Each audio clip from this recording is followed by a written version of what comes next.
मुंबई, मी गांभीर्यानं बोलतो, मुंबईमध्ये 60% राहणारे लोक बेकायदेशीर ह्याच्यात राहतात. किती?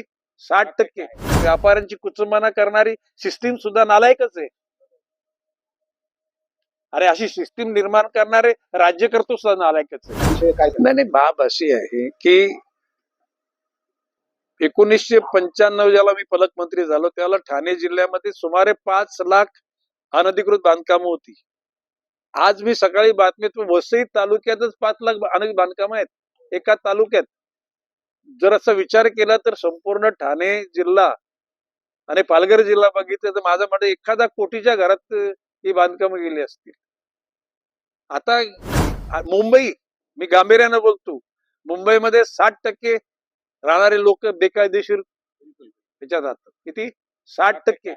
आता तुम्ही बारकाईने बघा ना की ज्या शहराला शिस्त नाही, एखादा व्यापारी शिस्तबद्ध पद्धतीने एखादं दुकान खरेदी करतो, त्याच्या दुकानाच्या समोर फुटपाथवर हातगाडी लागते. RRची बनियान या दुकानात पण तोच भाव आणि तिथं पण तोच भाव. तो फुटपाथवरच्या त्याला काय सेल टॅक्स GST काय द्यायला लागत नाही, लाईट द्यायला लागत नाही, त्याला कॉर्पोरेट टॅक्स सगळ्या टॅक्स द्यायला लागतात. अशा प्रकारची व्यापाऱ्यांची कुचंबना करणारी सिस्टीम सुद्धा नालायकच आहे. अरे अशी सिस्टीम निर्माण करणारे राज्यकर्ते सुद्धा नालायकच आहे.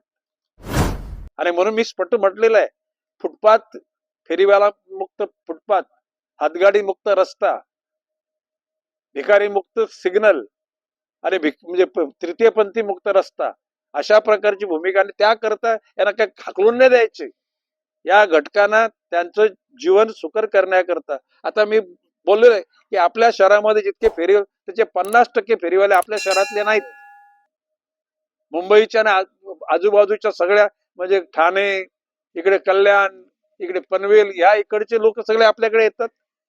मी मान्य आयुक्तांना सांगितले सगळ्यांचे परवाने चेक करा, जे या ठिकाणी नवीन नूतनीकरणाच्या नावाखाली या सगळ्यांचा सर्च घ्या. जे आपल्या शहरातले नाही त्या लोकांना दुसरीकडे पाठवा.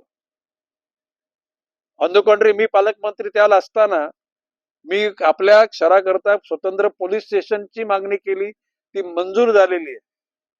त्यामध्ये म्हणजे पोलीस कर्मचारी, PSI, PI, ACP, DCP लेवलचे. आता फुटपाथवर हातगाडीवाले येतात किंवा फेरीवाले, मी तर आरोप करतो की ह्या महापालिकेचेच काय अधिकाऱ्यांची त्यांची साठे लोटेत. ज्याला महापालिकेची कारवाई करायला गाडी निघते ती इथून फोन लागतो, त्याला सगळे ते रफादफा होतात. मी असं म्हटलेलं की त्या ठिकाणी राऊंड द क्लॉक 12 तास एक महापालिकेचा कर्मचारी आणि पोलीसचा कर्मचारी तिथे स्टेबलच होऊ द्यायचं नाही. पट्ट मला माझी म्हणजे तुम्हाला एकदा स्टेबलच होऊ दिला नाही म्हटल्यानंतर माणूस 2-3 दिवस बघतो, नंतर बाबा नाही इथे जमणार, माणूस तिथून निघून जातो. नवी मुंबईमध्ये लोक राहायला येतात कारण अजून सुद्धा त्यातल्या त्यात फुटपाथ, रस्ते म्हणजे टपरी मुक्त, फेरीवाले मुक्त आहेत. परंतु हे जर अशा प्रकारचं जर चालू राहिलं तर नवी मुंबई शहराचं आकर्षण कोणाला राहणार नाही. आणि हे युनिफाईड DCR जो वाढवलं FSI ना, हा महामूर्ख लोकांनी घेतलेला निर्णय असं माझा दावा आहे. तो कोणी घेतला असेल ना, अरे तुम्ही त्या ठिकाणी शहराच्या इन्फ्रास्ट्रक्चरची एकूण बाजू लक्षात घेता इतका FSI कुठल्याही शहराला परवडणारा नाही, मुंबईला पण परवडणार नाही. आणि पुढच्या ज्या ज्या शहरामध्ये हा FSI वापरला जाईल त्या शहराची संपूर्ण बर्बादी होईल. हे मी गांभीर्यानं बोलतो. माझ्यासारखा माणूस या शहरात राहायला इच्छा व्यक्त करणार नाही.